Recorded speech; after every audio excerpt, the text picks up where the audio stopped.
Hi, I'm Lesley Koehnen of Village Health. Thank you for joining me today as we begin to work on planks. And just like any new exercise, you want to consult with your physician first. Today, you're just going to need some floor space, a mat if you have it. I'm just going to give you some different variations to start working on your plank, and I'll demonstrate some what positions that you shouldn't be doing so that you can watch that you have good form, which is really important in plank, especially if you want to build up to doing push-ups. So let's begin. So we're going to start on our hands and our knees. And when we start on our hands and knees, if you can, I really want you to open up your fingers nice and wide. Now, if by chance you have really some wrist issues where being on your hands is difficult, you can roll up a towel or roll up part of your mat so that your hand is not as bent, or you can go onto your fist with your thumbs pointing the direction of your head. Okay, so let's get started. So you're going to come onto your hands and your knees. Again, wide hands underneath your shoulders, knees underneath your hips. Now, if this is hard on your wrist, like I said, you can kind of roll up your mat and take this position here. It's a little less flexion at the wrists.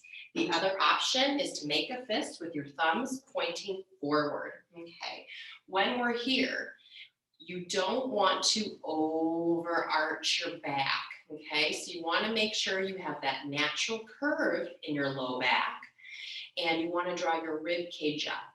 So a lot of times when people overarch their back, they overcompensate by tucking their hips under. We don't want to go into a cat back. You want to still have your sitting bones and your tailbone reaching straight back and have that natural curve. How you adjust that is draw your ribs up. Okay. The other thing you want to think about is you don't want to collapse through your shoulder girdle like this. So you want to push the mat away from you, or think of pushing the earth away from you so that you're flat across your back. You don't want to be slouching here. You want to be flat across the back. So when you do that, it's not like you're completely rolling your shoulders forward, but you're not drawing those shoulders so far back. So you're finding that neutral position. So this is where a mirror comes in handy, because you don't want to be here. You want to be pressed up so you're flat across the back. And then what I often tell people, because we're a culture and a society of forward head posture, you want to feel like you're bringing the back of your head into the headrest of your car. So imagine if you were driving in your car, bringing that head back to touch that headrest.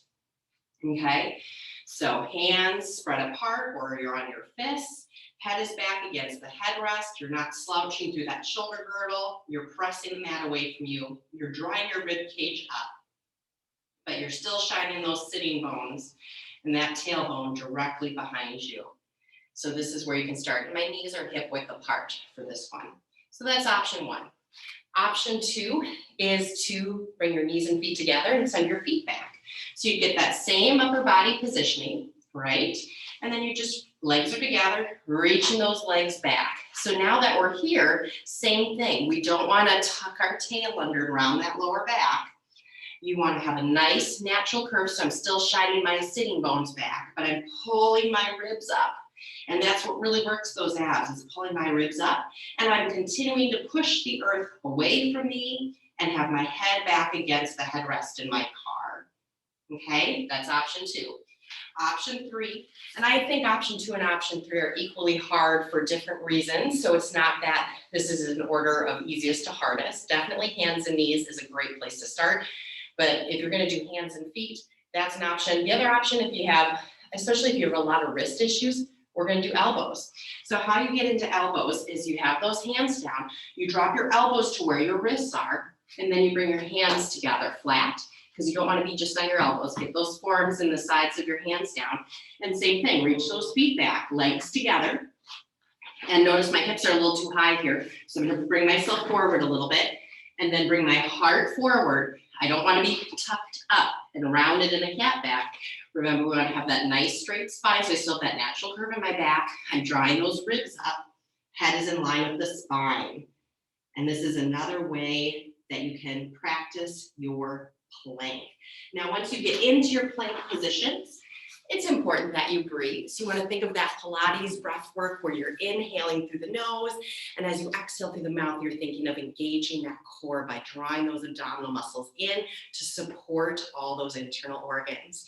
Keep practicing this, and then you can join me for my next video where we start to do some variations and we start to incorporate push-ups in different positions. Thanks so much for joining me today.